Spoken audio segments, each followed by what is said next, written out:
final knock.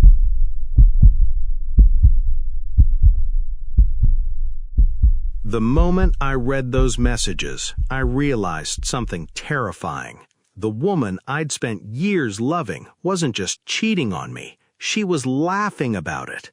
Not crying, not feeling guilty, not even trying to hide it. She was telling another man that catching her was hilarious. She described me like I was some pathetic joke she'd outgrown. And in that moment, something inside me snapped. I didn't throw a punch, I didn't scream. Instead, I made one decision that would destroy her carefully built image in less than 24 hours. Even now, I'm still asking myself one question. Did I finally get justice, or did I become the villain? Before we get into today's story, if you've ever been betrayed by someone you trusted with your whole heart, make sure you subscribe. Every week, we share unbelievable Reddit revenge stories filled with betrayal, karma, and shocking endings. Now, let's get into today's story. People always say that cheating starts with obvious signs. Late-night phone calls, secretive behavior, random excuses. For me, it started with something much quieter. Distance. The kind you can't really explain.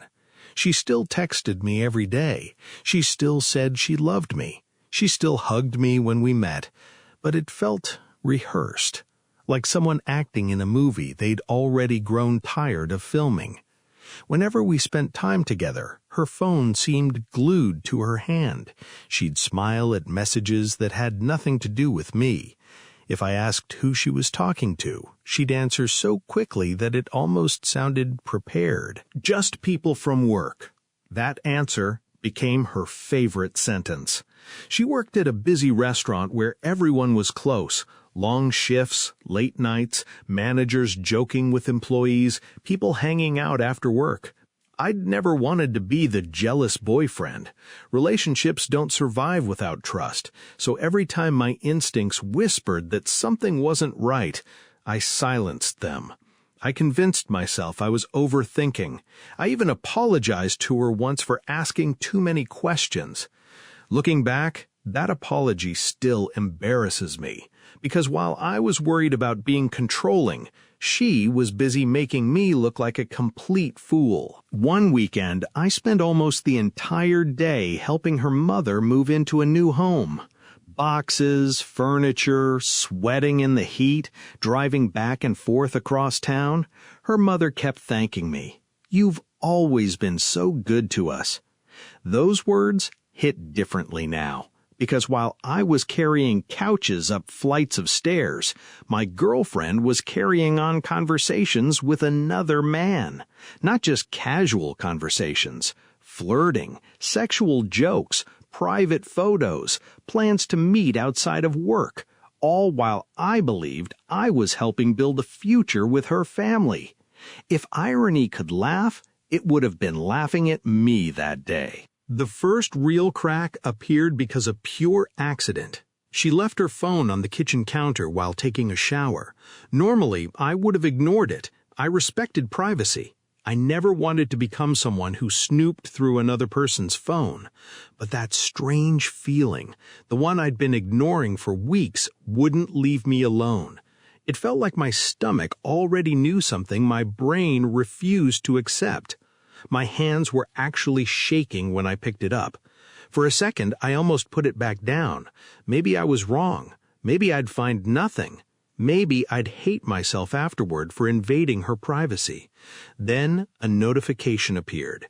One name, one message preview, and my entire world changed.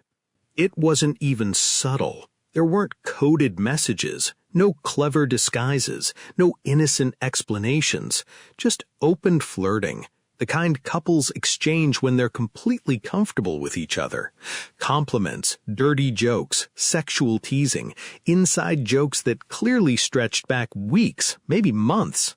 Each message felt like another punch to my chest.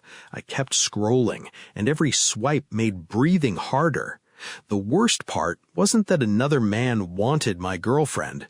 The worst part was realizing she wanted him just as much. She wasn't resisting. She wasn't shutting him down. She was encouraging every conversation, adding fuel to it, matching his energy line for line. I sat there frozen, staring at the screen while the shower continued running in the background. The person I thought I knew didn't seem real anymore. When she finally came out, wrapped in a towel, she immediately saw the phone in my hand. Her face lost every bit of color. For just a split second, I saw genuine panic. "What are you doing?" she asked. I couldn't even answer. I simply held the phone toward her. "You want to explain this?" Silence. Not denial, not confusion. Silence.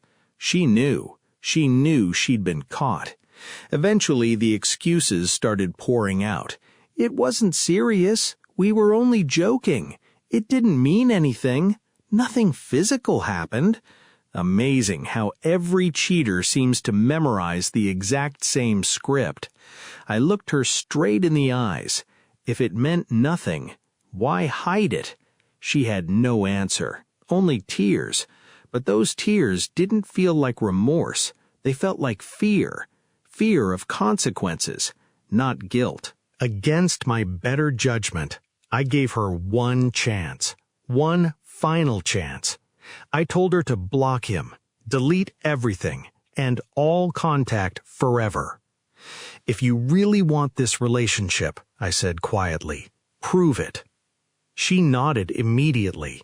She promised. She cried. She swore she'd never speak to him again.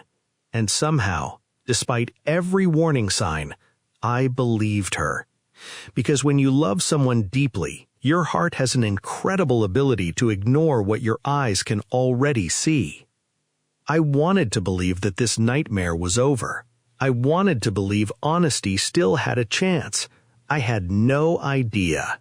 The deepest betrayal hadn't even happened yet. Because less than 24 hours later, curiosity would make me check her phone one more time, and what I'd find there would erase every ounce of sympathy I still had for her.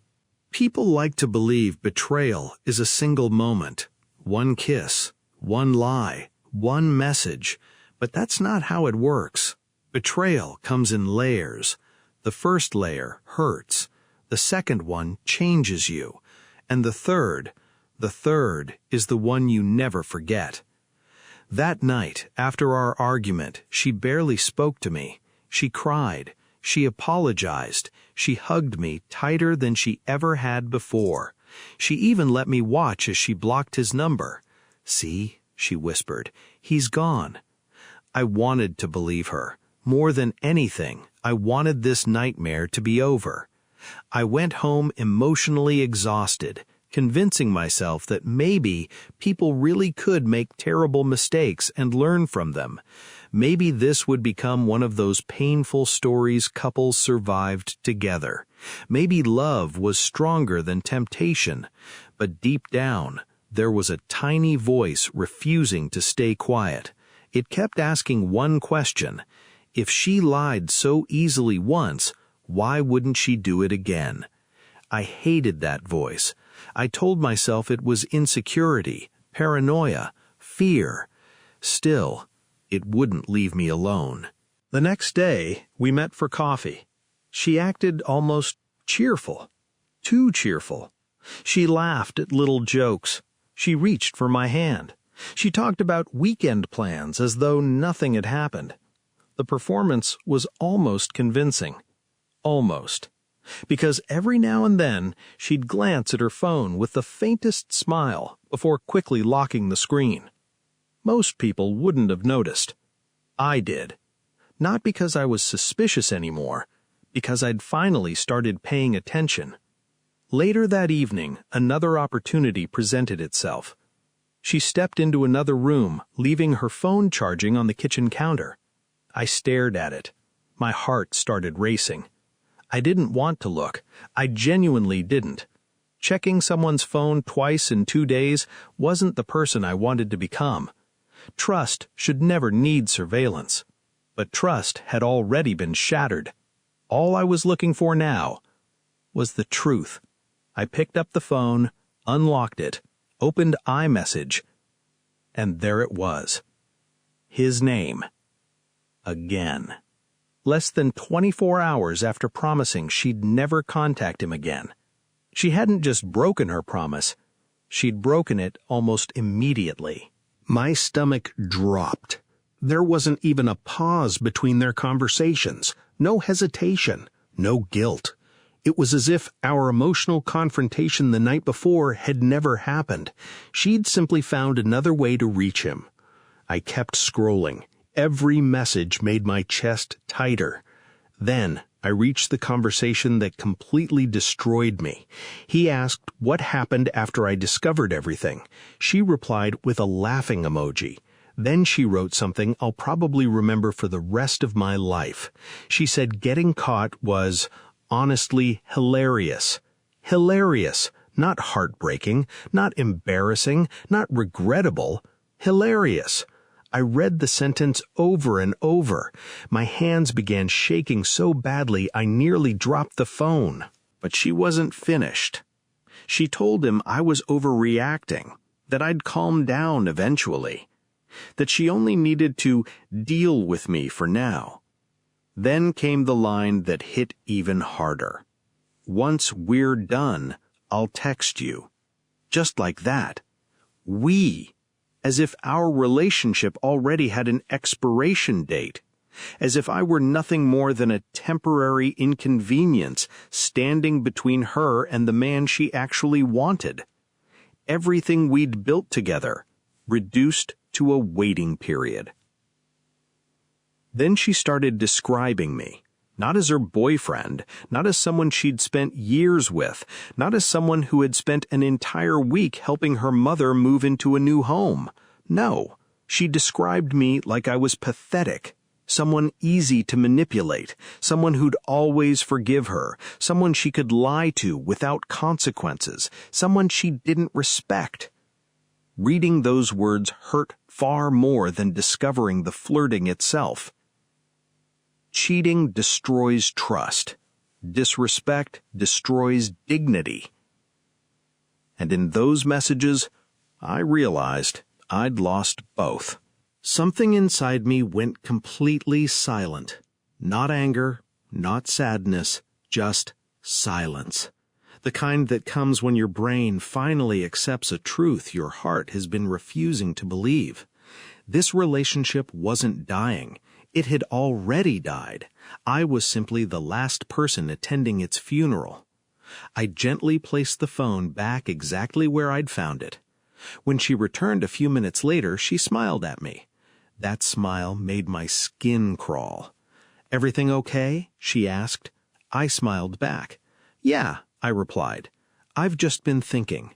She had no idea what I'd just read, no idea that every excuse she'd made less than a day earlier had collapsed, no idea that she'd finally crossed a line she could never uncross.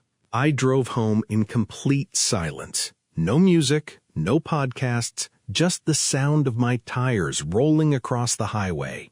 Every memory replayed in my head, our first date, our vacations, the birthdays, the promises, the nights we'd stayed awake planning a future together. Each memory now carried an ugly second meaning. Had she been lying then too? Had I ignored dozens of warning signs because I was too afraid to face reality? Or had she simply changed into someone I no longer recognized? I'll probably never know. Around midnight, my phone buzzed. It was her. "Good night, heart. Love you." I stared at the message for several minutes. Those 3 words, they used to mean everything to me.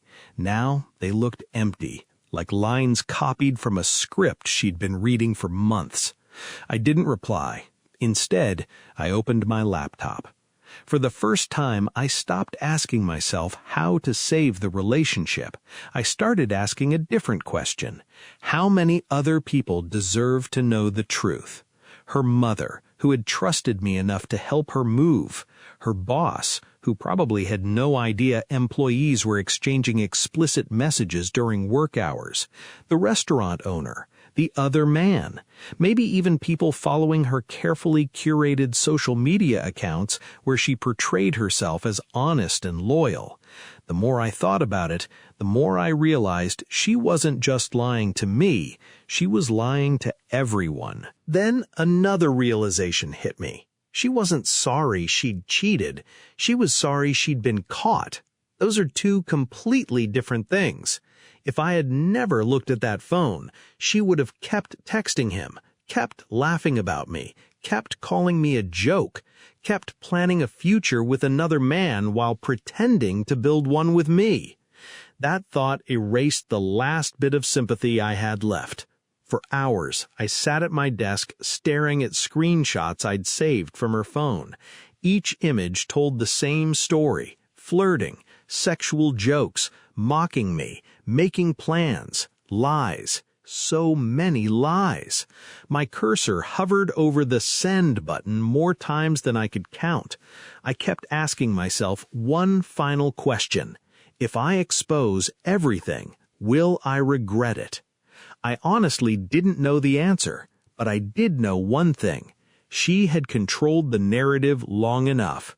By sunrise, I had made my decision. The truth wasn't going to stay hidden anymore, and once I pressed send, there would be no taking it back. There are moments in life when everything seems to slow down. Your heart pounds, your hands shake, your brain gives you one final chance to walk away. That morning, I sat alone in my apartment with my laptop open and my phone beside me.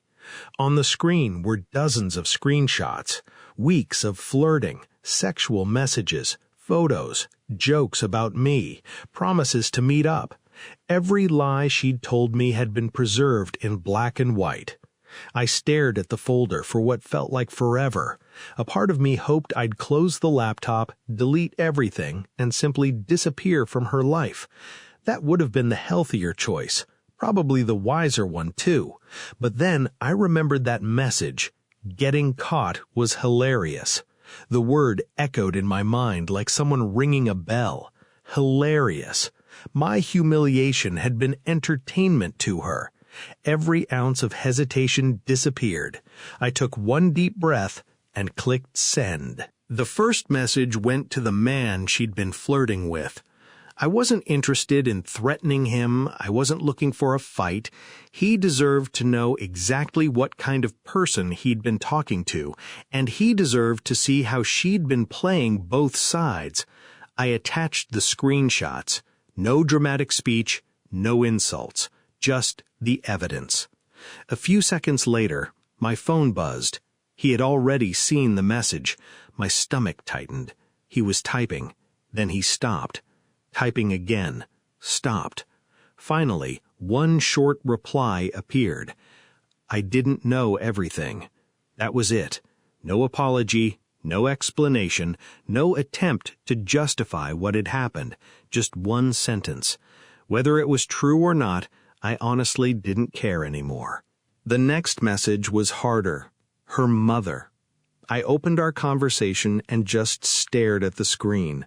She'd always treated me kindly. She welcomed me into her home.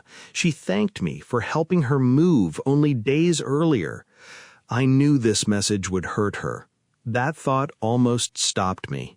But another thought hit even harder. She deserved the truth. If my own daughter were secretly betraying someone who had spent days helping our family, I'd want to know. So I wrote a calm message. I'm sorry you're finding out this way. I never wanted to hurt you, but I believe you deserve to know why your daughter's relationship with me is ending. Then I attached the screenshots. My finger hovered over the button. One tap. Message sent. No response. Not immediately. Just the small delivered underneath the message. I placed the phone face down. Next came the restaurant. This decision weighed on me more than any other. The messages clearly showed that the flirting hadn't just happened after work. Many of them had been exchanged during shifts, while customers were being served, while both of them were supposed to be working. One of the conversations even joked about sneaking away for a few minutes during work. I couldn't believe how careless they'd been. I found the general manager's work email, attached several screenshots, kept my explanation professional. No emotional language, no insults, just facts. I explained that employees, including one of the managers, had been exchanging explicit messages while on the clock. Then I pressed send. For a moment, nothing happened. The apartment was completely silent. No notifications, no phone calls, nothing. I actually wondered if I'd made a huge mistake. Maybe nobody would care. Maybe everyone would ignore it. Maybe she'd simply laugh about this too. Then my phone exploded. Her name filled the screen. Calling. I declined it. Immediately, she called again. Declined. Again. Again. The vibration across my desk sounded like a tiny earthquake. Text after text poured in. Please answer. Can we talk? Please don't do anything stupid. I'm sorry. That last message almost made me laugh. Not because it was funny, because it had arrived too late. She wasn't apologizing when she mocked me. She wasn't apologizing while planning to meet another man. She wasn't apologizing while calling me pathetic behind my back. Now, suddenly, she'd discovered remorse. About 20 minutes later, curiosity got the better of me. I answered. The second I picked up, she was crying. Real crying, the kind where someone struggles to catch their breath. "What did you do?" she sobbed. I stayed quiet. "My Snapchat is blowing up. My friends are calling me. What did you do?" For a few seconds, I simply listened. Then I answered calmly. I told the truth. Silence. Not the comfortable kind, the terrifying kind. Then she whispered, "You posted them?" I did. Her breathing became faster. "You ruined my life!"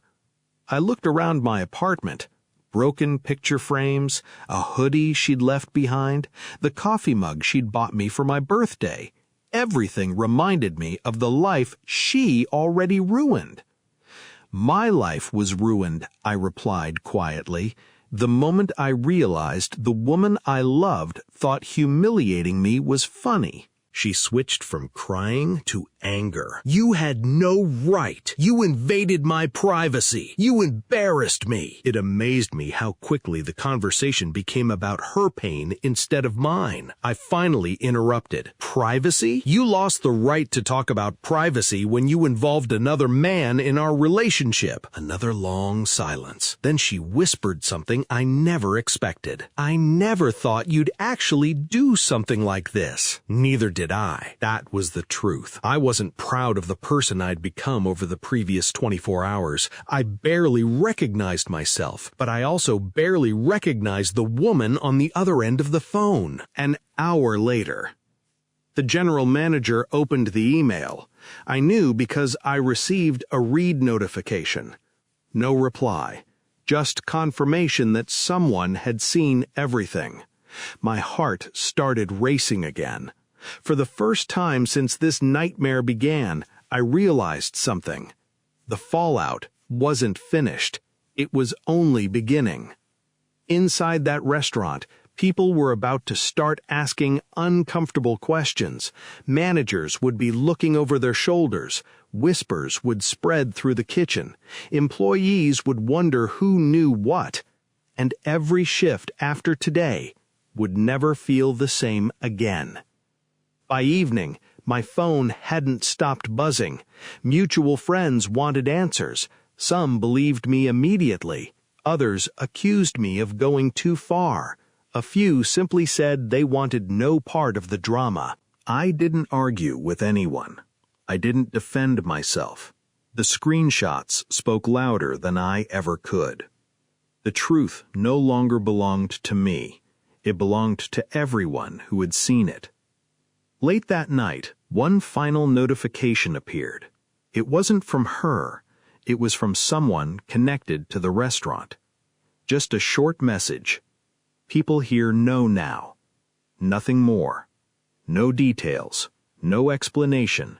Just 5 words. I stared at the screen for a long time. I had wanted her lies exposed.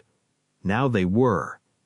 But as I sat alone in the darkness, I realized revenge doesn't come with applause. It comes with silence. Because once the adrenaline disappears, you're left wondering whether justice and destruction are really the same thing. And the biggest consequences were still waiting around the corner. By the next morning, I knew there was no going back. The screenshots were out there. Friends had seen them. Family had seen them. People at the restaurant knew something had happened, even if they didn't know every detail. My phone hadn't stopped buzzing for hours. Some messages were supportive.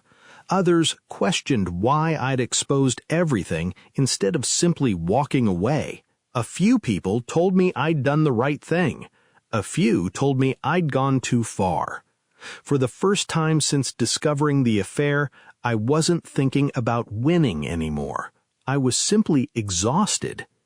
Over the next couple of days, I learned that the restaurant had discussed the situation internally. Because the conversations were personal and happened between employees, there wasn't an immediate decision to fire anyone. Management acknowledged receiving my message, but made it clear they were limited in how they could respond. In the end, she kept her job. When I heard that, I expected to feel disappointed. Instead, I felt nothing. It surprised me. For days, I'd convinced myself that seeing her face consequences would somehow erase what she'd done. It didn't. The betrayal was still real. The hurt was still there. No decision made by her employer could change that. What did change was her reputation. Friends began asking questions. Co-workers whispered. People who had only heard one side of the story were suddenly looking at everything differently. I later found out she'd been trying to explain the situation to almost everyone she knew. Some believed her, some didn't. That part was out of my hands. She eventually called again. This time her voice wasn't filled with panic. It was filled with anger. You wanted everyone to hate me. I wanted the lies to stop, I answered. She accused me of trying to destroy her life. I told her she had made choices long before I made mine. The conversation quickly became an exchange of accusations. Neither of us was listening anymore. Neither of us was going to change the other's mind. After several painful minutes, I ended the call. It would be the last real conversation we ever had. A few days later, another unexpected piece of the puzzle surfaced. While trying to make sense of everything, I learned more about the man she'd been involved with. He wasn't exactly the person she'd made him out to be. He shared a child with a former partner, and according to someone who knew them both, their relationship had also ended after repeated betrayals. When I eventually spoke with his former partner, she wasn't shocked by anything I showed her. She quietly told me she'd seen similar behavior before. She'd already lived through the same cycle of broken promises and dishonesty. Hearing that didn't make me feel victorious. It made me realize this wasn't a story about one terrible decision.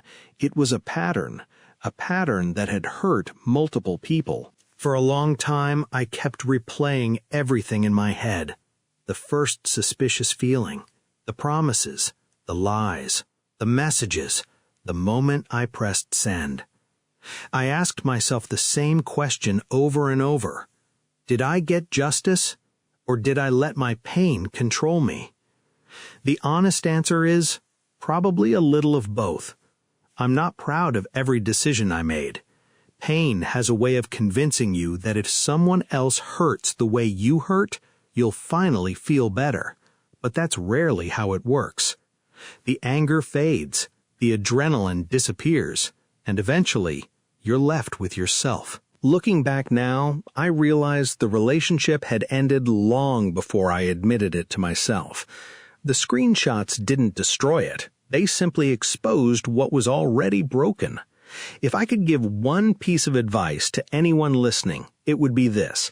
Never let someone else's betrayal convince you that your value depends on their choices. People who lie, manipulate, or disrespect you reveal something about themselves, not about your worth. The hardest revenge isn't public humiliation. It's building a life so peaceful that the people who hurt you no longer occupy space in your mind. That's the part I'm still working on. Therapy, friends, family, learning to trust again. Healing isn't dramatic. It doesn't happen overnight.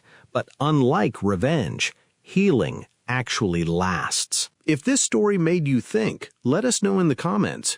Do you think exposing the truth went too far, or would you have handled it differently?